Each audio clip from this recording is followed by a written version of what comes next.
আজ শেয়ার করব ছিমছাম মাছের ঝোলের একটা রেসিপি, যেটা যে কোনো দিনে বানিয়ে ফেলতে পারো।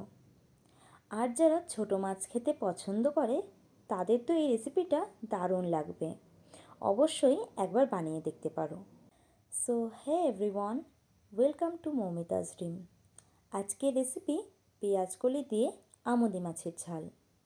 রান্নার জন্য আমি এখানে 200 গ্রাম আমোদি মাছ নিয়েছি। আমি এখানে মাছের মাথা কেটে বাদ দিয়ে দিয়েছি। তো মাছের মধ্যে দিয়ে দিয়েছি হাফ চামচ নুন আর হাফ চামচ হলুদ গুঁড়ো। মাছগুলো নুন ও হলুদের সাথে ভালো করে মাখিয়ে নেব। রান্নায় যেহেতু পেঁয়াজকলি ইউজ করব, তাই কিছুটা পেঁয়াজকলি লম্বা করে কেটে রেখেছি। সবার প্রথমে মাছগুলো ভেজে নেব। তার জন্য কড়াইতে দিয়ে দিয়েছি কিছুটা রিফাইন্ড অয়েল। তেলটা গরম হয়ে যাওয়ার পর মাছগুলো দিয়ে দিয়েছি। মাছগুলো লাল করে ভেজে নেব। এক পিঠ ভাজা হয়ে গেছে, এবার পাল্টে নেব ও আর এক পিঠও ভেজে নেব।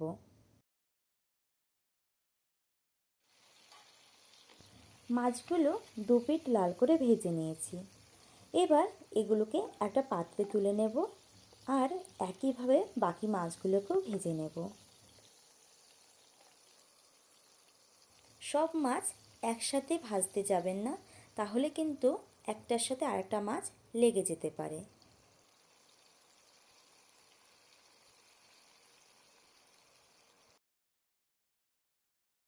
কড়াইতে আরও সামান্য তেল অ্যাড করে দিচ্ছি। তেল গরম হয়ে গেলে ফোড়নের জন্য দিয়ে দেব একটা তেজপাতা, একটা শুকনো লঙ্কা, সামান্য গোটা জিরে। ফোড়নগুলোকে হালকা করে ভেজে নেব। দেন দিয়ে দেব পেঁয়াজ কুচি।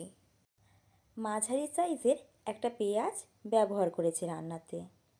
পেঁয়াজটা লাল করে ভেজে নেব।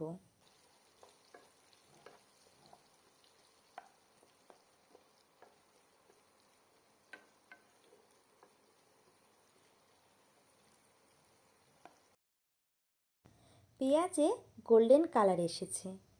এখন দিয়ে দেব কুচনো টমেটো।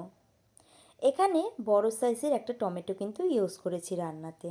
টমেটোটা হালকা নাড়াচাড়া করে নিয়ে দিয়ে দেব 1.5 চামচ আদা রসুন বাটা।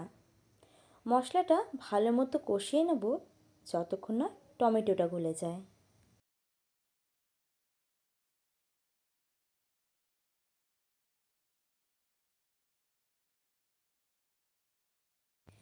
প্রায় 3 মিনিটের মতো মশলাগুলো কষিয়ে নিয়েছি।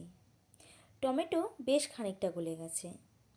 এখন দিয়ে দিচ্ছি স্বাদ মতো নুন, হাফ চামচ হলুদ গুঁড়ো, 1 চামচ জিরে গুঁড়ো, 1 চামচ ধনে গুঁড়ো, হাফ চামচ কাশ্মীরি লঙ্কা গুঁড়ো আর 1 চামচ লাল লঙ্কা গুঁড়ো।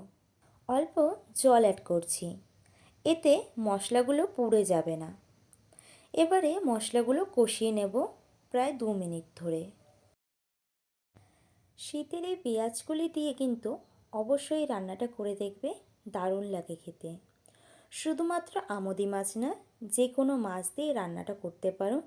যেমন রুই, কাতলা এসব দিয়েও বানালে কিন্তু দারুণ লাগবে খেতে। মশলাটা ভালো মতো কষিয়ে নিয়েছি। এখন দিয়ে দিচ্ছি পেঁয়াজকলি। পেঁয়াজকলি খুব একটা বেশি কষানোর দরকার নেই, 1 থেকে 1.5 মিনিট নাড়াচাড়া করে নিলেই হবে। পেঁয়াজকলি একদম হালকা করে কষিয়ে নিয়েছি। এবার দিয়ে দিচ্ছি পরিমাণ মতো জল। জলটা অবশ্যই কিন্তু বুঝে ব্যবহার করবে, কারণ এই রান্নাটা খুব একটা ঝোল হবে না, আবার একদম গা মাখাও হবে না। হালকা ঝোল রাখবো এই রান্নাতে। আর পেঁয়াজকলি সেদ্ধ হতে খুব একটা বেশি টাইম লাগবে না। ঢাকা দিয়ে দেব যাতে পেঁয়াজকলিগুলো তাড়াতাড়ি সেদ্ধ হয়ে যায়। পেঁয়াজকলিগুলো প্রপার সেদ্ধ হয়ে গেছে। এখন দিয়ে দিচ্ছি মাছগুলো। মাছগুলো ঝোলের সাথে ভালো মতো মিশিয়ে নেব। মাছগুলো ঝোলের সাথে ভালো মতো মিশিয়ে নিয়েছি। এবার ঢাকা দিয়ে দেব আর ঝোলটা আরও 2 মিনিট ফুটিয়ে নেব। মাছের তো অনেক রেসিপি খেয়েছো, আর আমিও মাছের অনেক রেসিপি শেয়ার করেছি তোমাদের সাথে। বাট এটা একবার বানিয়ে দেখো, গরম গরম ভাতের সাথে জাস্ট দারুণ টেস্টি লাগে। তো এখানে ঝোলটা বেশ খানিকটা ফুটিয়ে নিয়েছি। সবশেষে দিয়ে দিচ্ছি 1/2 চামচ গরম মশলার গুঁড়ো আর অল্প ধনেপাতা কুচি। আর তারই সাথে দিয়ে দিচ্ছি 3 থেকে 4টে চেরা কাঁচা লঙ্কা। সব কিছু মাছের সাথে ভালো মতো মিক্স করে সার্ভ করো গরম গরম ভাতের সাথে। অবশ্যই কিন্তু এই রেসিপিটা একবার বাড়িতে বানিয়ে দেখবে। এরকম পেঁয়াজ কলি দিয়ে আমুদি মাছের ঝাল। দেখা হবে নতুন এক রেসিপির সাথে। ততক্ষণের জন্য টাটা।